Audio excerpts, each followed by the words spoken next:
Are you wanting to get into Jane Austen, trying to read it, but you need a little bit of help trying to understand it? You could join a private book club with Frances.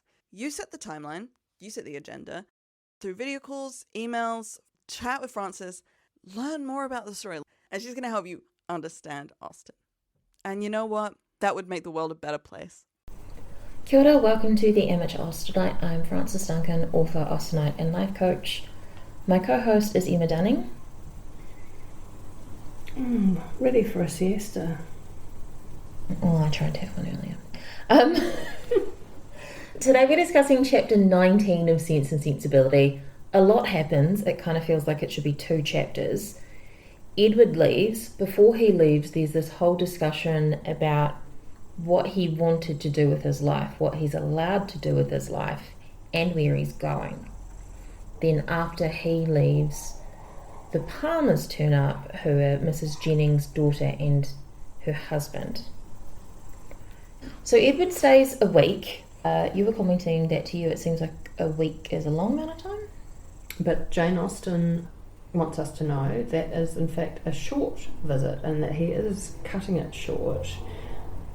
Even though he doesn't lie and tell them that he's got something else to do, he tells them that he doesn't have any time constraints, that he doesn't want to go to London or Norland, but he has to go to one of them. But he's insistent that he must go. And they put this down to Mrs. Ferrers. They put everything down to Mrs. Ferrers, and Eleanor mentally comments that it's quite handy to have a mother that nobody knows, so they can put any anomalies in Edward's behaviour down to it must be Mrs. Ferrers.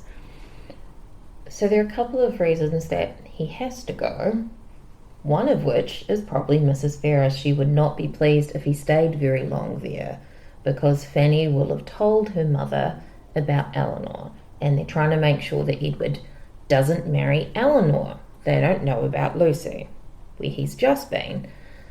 But he also may be trying to lump those 2 trips together so it's not everyone's knowledge that he's been to 2 different places.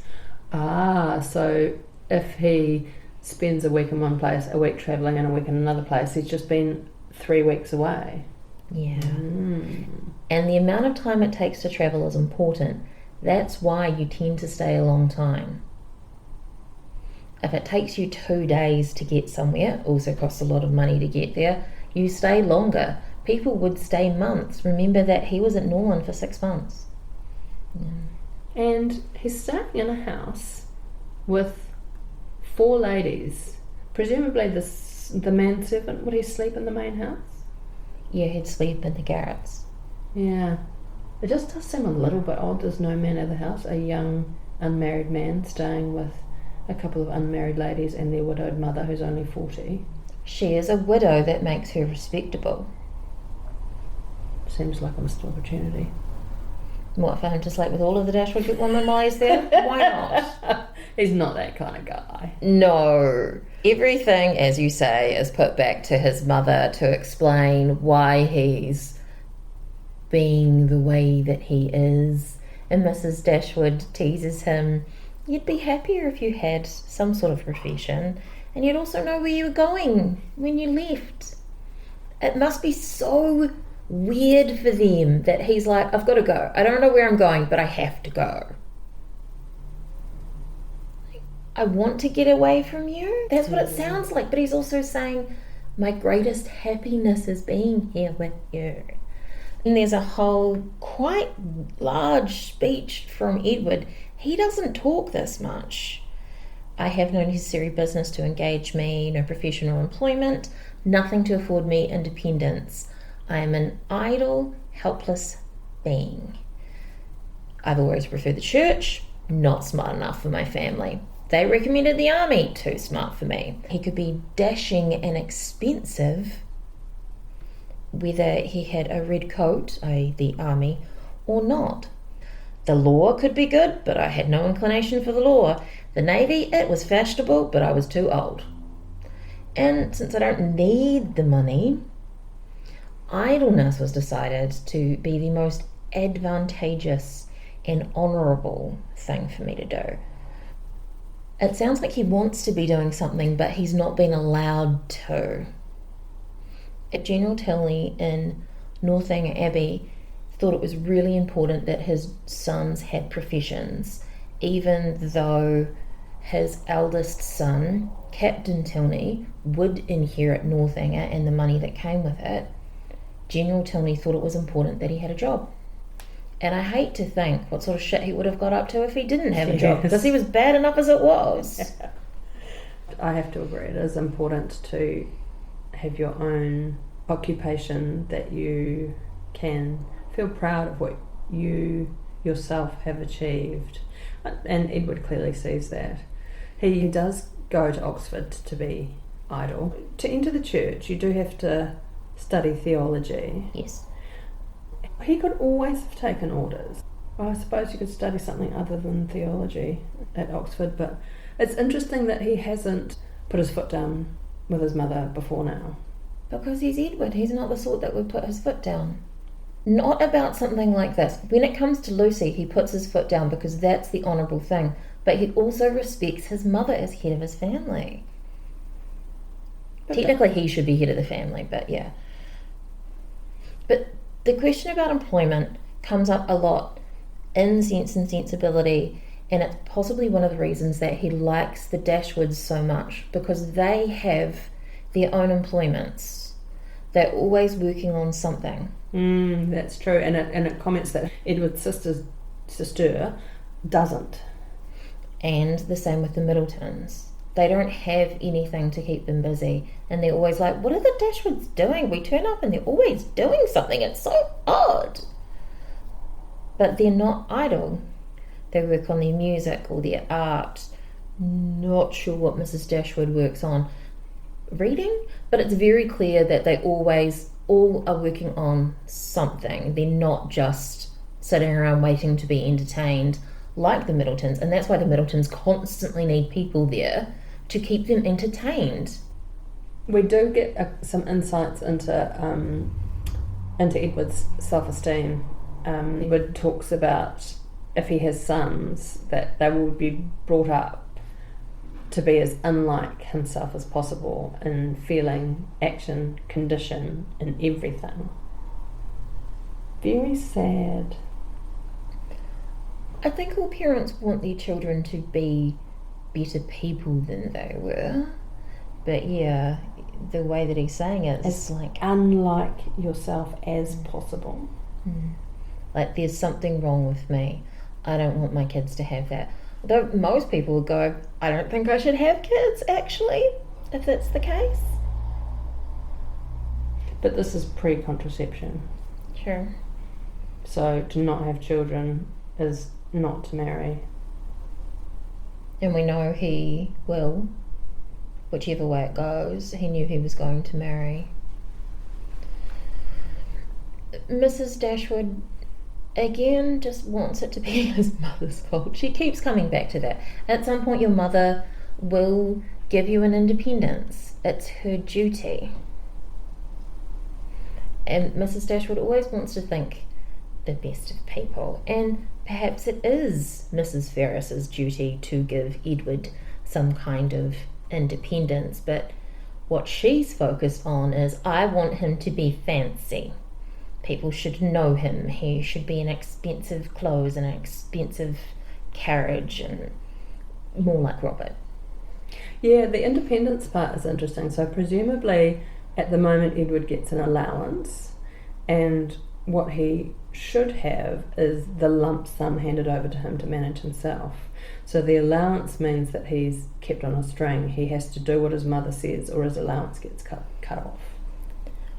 Which, when he's in his 20s, should be an independent man, it's quite uncomfortable. And you can kind of see why he's stuck, because his mother won't let him out the apron strings. So he leaves, despondently. And Eleanor handles this so differently than Marianne.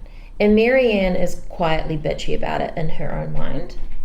Eleanor is determined to not appear to suffer, because that would increase the suffering of her family. She's not going to follow what Marianne did. Even though Marianne thought it was the right thing, she sat down to her drawing table to do her drawings. As we say, she's always employed. She doesn't avoid speaking about him. She appears interested in everything that's going on around her, but it's still painful for her. But at least she's not making it worse for everybody around her. And Marianne sees fault in this. She can't see fault in the way that she behaved, but she sees fault in the way that Eleanor is behaving. But her internal explanation for this is that Eleanor doesn't have the strong affections that she does. She only has calm affections. That's why she's not so affected by Edward leaving, because she doesn't love him with the violence that I love Willoughby. And the cherry on the top of this is that Marianne believes that this makes Marianne the better person, that she could possibly love someone as much as she loves Eleanor when Eleanor is so calm. How great am I, Marianne, that I can love someone that calm? Yep. It's still hard for Eleanor, and this is kind of the worst bit, that they can't see it. Yeah, she's making such a self-sacrifice here for their comfort, and they are absolutely oblivious. She doesn't avoid her family, but there are times where they're all employed where it feels like she's alone. She thinks about him all the time, thinking of him and how he behaved and what it means. And going over the conversations over and over again in her mind. She is kind of doing the same thing as Marianne, but in a really different way. Not in such a way that it's draining her of ability to do anything else and making everybody else involved in this for her. It is quiet and it's internal, but it doesn't mean that it's any less impactful than what Marianne is going through. And then we switch gear into funny. Okay, should there be a chapter break? This is so wild. It's suddenly she's sitting there thinking about Edward. Then Sir John comes up, talks to her through the window, encourages her to open the window so she can continue talking to him. It's like, hey, we brought you visitors.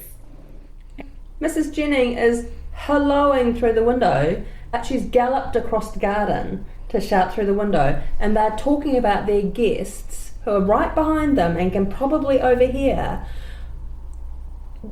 Charlotte's very pretty, I can tell you. You may see her if you look this way, i.e. stick your head out the window and have a look and see if she's pretty or not. They haven't even knocked on the door yet. Presumably the servant girl is supposed to come and answer the door, generally speaking. It is just bizarre. It's a sneak preview. Poke your nose out the window, have a sneak preview of your guests before they actually come in through the proper way. Marianne's not there, and Sir John's like, I can see the piano's open. Has she run away because we came? He knows that she's like, I need quiet. But then when she turns back up, he goes and opens the door to her. It doesn't even let the servant do it. And we meet the absolute delightful Palmers. Mrs. Palmer is Mrs. Jennings' younger daughter. The older daughter is Lady Middleton, whom we know is all very stiff and what she's all about how things appear. And then we have a younger daughter who is described as short and plump with a very pretty face and prepossessing manners and a smile. She smiled all the time except when she laughs. We saw a production of this where the Charlotte Palmer character laughed the entire time she was on stage, and it was at such a pitch you just cringed every time. It was beautifully done. Very hard to sustain. I mean, that is acting craft right there. She's married to Mr. Palmer, a grave-looking young man of 25 or 26, which is interestingly young. And he has no willingness to please or be pleased. So his behaviour is truly magnificent. He enters the room with a look of self-consequence. He slightly bows to the ladies. He does not say anything. He's meeting people for the first time. He does not say anything. He surveys the people, the room, sits down, picks up a newspaper and reads it the whole visit. He looks up when Marianne arrives because she's a monstrously pretty girl, but that's it. And when he goes to leave is the first time he really talks, and he just like looks around the room and is like, this isn't a great room. The ceiling's a bit low and it's crooked. Bows and leaves. For the Dashwoods though, that might be actually nicer than dealing with the loud people. This is another bad first impression. Mrs. Jennings made a bad first impression with her vulgar behaviour, and Mr. Palmer is making a bad first impression, but don't be deceived. Both characters, we learn as the novel goes on, are actually good people. Eleanor has a lot more perception, and I think it's even in the next chapter, I thought it was in this one, she realises that Mr. Palmer's not so bad. He's just, I married someone who doesn't have any brains. I'm a little bit embarrassed about this. I was taken in by someone who is really pretty and married her before knowing her well enough, which seems to be a bit of a trope at this time because the same thing happened to Mr. Bennet. Except that Mrs. Palmer is good-humoured. True. And that's not to be undervalued. I mean, I myself would not like to live with someone who talks quite this much. But had there been an intel, would Mrs. Palmer become Mrs. Bennet?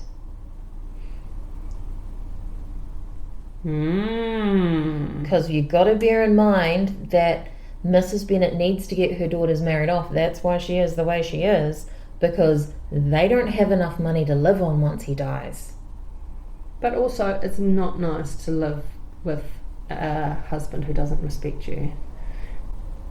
That affects how you behave too. Mrs. Bennet must know that her husband doesn't respect her. Mrs. Palmer knows that her husband does not hear her. She finds it funny.